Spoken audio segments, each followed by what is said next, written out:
ہارون رشید ایک بہت بڑا بادشاہ گزرا ہے عباسی دور کا. ایک مرتبہ ہارون رشید نے اپنے دور کے ایک بہت بڑے عالم سے پوچھا کہ مجھے کوئی نصیحت کر دیجیے. تو انہوں نے کہا کہ میں آپ کو کیا نصیحت کروں، میں آپ سے بس 2 سوال کرنا چاہتا ہوں. کیا سوال ہے؟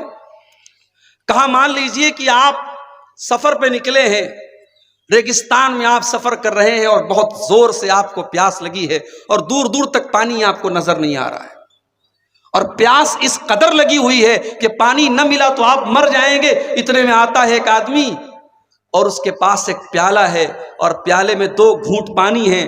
وہ کہتا ہے بادشاہ سلامت، یہ 2 گھونٹ پانی میں آپ کو دے سکتا ہوں، شرط یہ ہے کہ آپ اپنی آدھی حکومت مجھے دے دیں، میں یہ 2 گھونٹ پانی آپ کو دے دوں گا.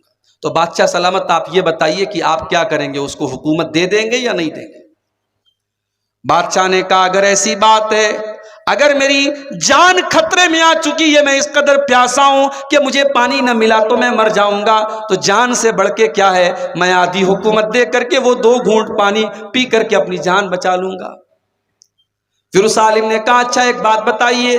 کچھ اور آگے آپ بڑھے، آپ نے پانی تو پی لیا، اب وہ پانی آپ کے بدن کے اندر اٹک گیا، آپ کو پیشاب لگ رہا ہے، پیشاب کی ضرورت محسوس ہو رہی ہے، مگر پیشاب کا راستہ بند ہو گیا ہے، پیشاب نکل ہی نہیں رہا ہے، آپ تڑپ رہے، آپ مچھلی کی طرح تڑپ رہے ہیں، لیکن پیشاب کا راستہ آپ کا رک چکا ہے، پیشاب آپ کا باہر نہیں نکل پا رہا ہے، آپ درد کے مارے بے چین ہیں. اتنے میں ایک دوسرا آدمی آتا ہے اور وہ کہتا ہے بادشاہ سلامت، میں آپ کا پیشاب نکال سکتا ہوں، میں ایسی دوا دے سکتا ہوں، ایسا طریقہ بتا سکتا ہوں کہ آپ کی پیشاب نکل آئے گی اور آپ کو اس تکلیف سے نجات مل جائے گی. شرط یہ ہے کہ آپ اپنی آدھی حکومت مجھے دے دیں.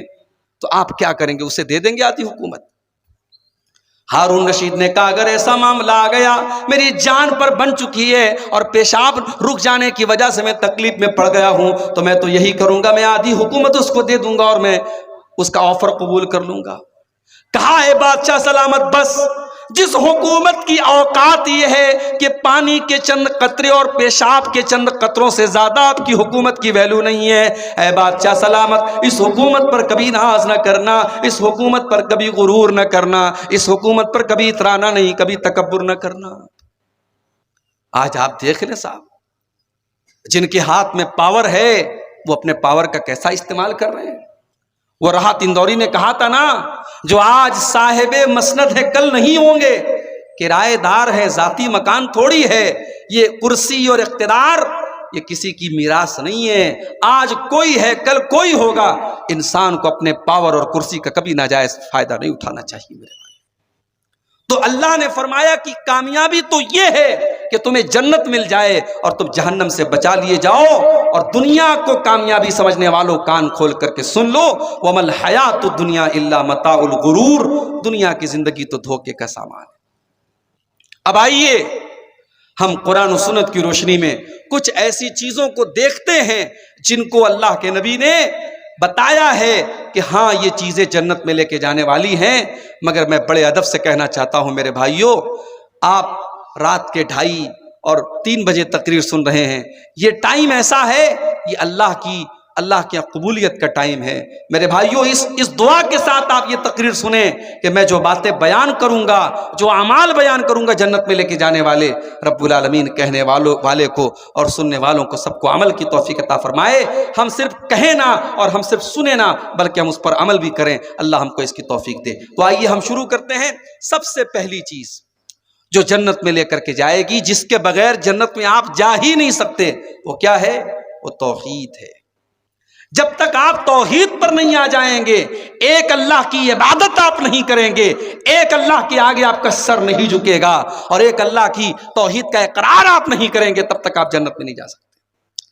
اللہ کے نبی فرماتے ہیں من شہید اللہ الہ الا اللہ خالصا من قلبہ دخل الجنہ، جو دل کی گہرائی سے لا الہ الا اللہ کا اقرار کرے گا، جو دل سے لا الہ الا اللہ پڑھے گا، جو دل سے کلمہ توحید کا اقرار کرے گا، جو دل سے ہر طریقے کے شرک کو مٹا دے گا، دخل الجنہ، ایسا انسان جنت میں داخل ہوگا.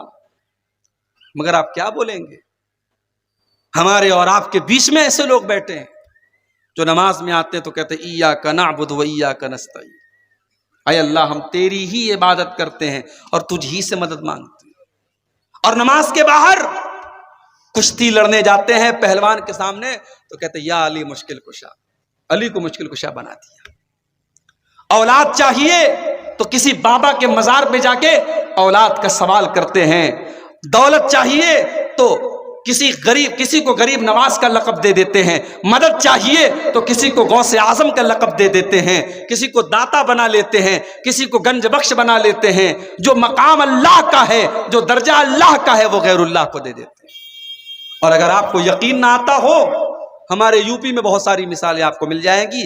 بریلی میں پاگل خانہ بھی مشہور ہے اور بریلی میں ایک درگاہ بھی ہے، آپ جائیں اور دیکھیں، اپنی نظروں سے اپنی آنکھوں سے دیکھیں کہ وہاں کیا ہو رہا ہے میرے بھائی۔ اجمیر چلے جائیں، آپ دلی میں نظام الدین کی درگاہ پہ چلے جائیں، کرے غیر گر بت کی پوجا تو کافر، کواکب میں مانے کرشمہ تو کافر، جھکے آگ پر پہرے سجدہ تو کافر، جو ٹھہرائے بیٹا خدا کا تو کافر، مگر مومنوں پر کشادہ ہے راہیں، پرستش کرے شوق سے جس کی چاہیں، نبی کو جو چاہیں خدا کر دکھائیں، اماموں کا رتبہ نبی سے بڑھائیں، مزاروں پہ جا جا کے نظریں چڑھائیں، شہیدوں سے جا جا کے مانگے دعائیں، نہ توحید میں کچھ فرق اس سے آوے، نہ اسلام بگڑے نہ ایمان جاوے۔ یہ مولانا حالی کا شعر ہے، انہوں نے آج سے 100 سال پہلے کہا تھا۔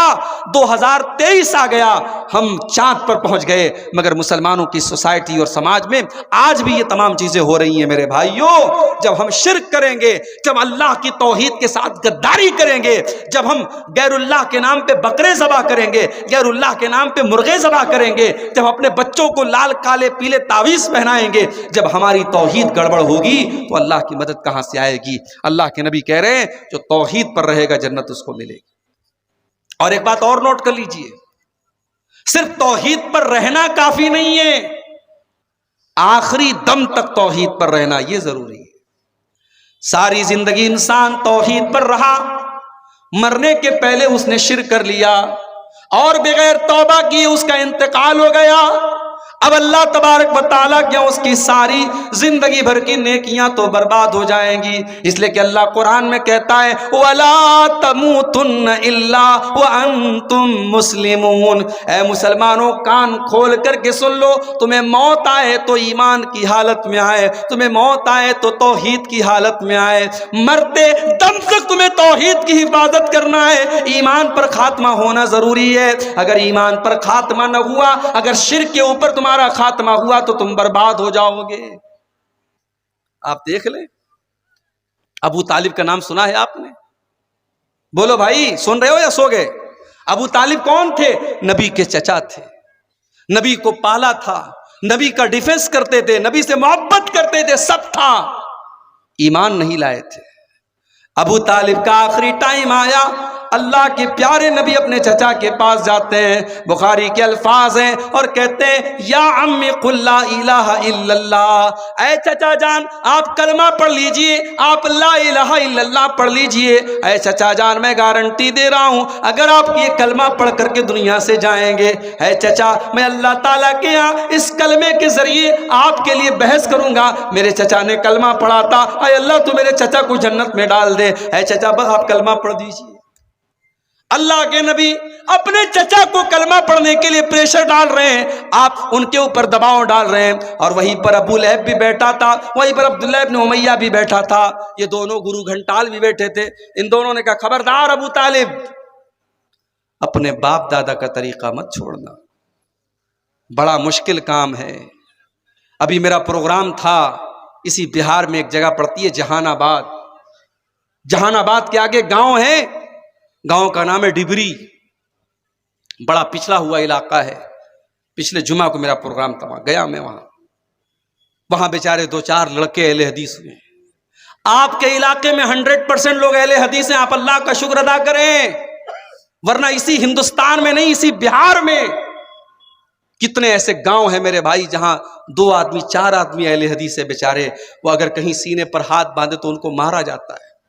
کسی مسجد میں جا کر کے وہ آمین زور سے بول دے، ان کو نکال دیا جاتا ہے، وہ بیچارے مجبور ہیں، ان کے بچے اپنے باپ کے اہل حدیث ہونے کے باوجود اور قرآن و حدیث پر چلنے والا ہونے کے باوجود ان کے بچے ماحول نہ ملنے کی وجہ سے اور سماج نہ ملنے کی وجہ سے بچے دوسرے راستے پر چلے جاتے ہیں۔ میرے بھائیوں، آپ کی برادری شیرشاہ آبادی برادری میں آج الحمدللہ اگر 100% آپ قرآن و حدیث پر چلنے والے ہیں تو بہت بڑی نعمت ہے۔ اس نعمت پر آپ اللہ کا جتنا شکر ادا کریں۔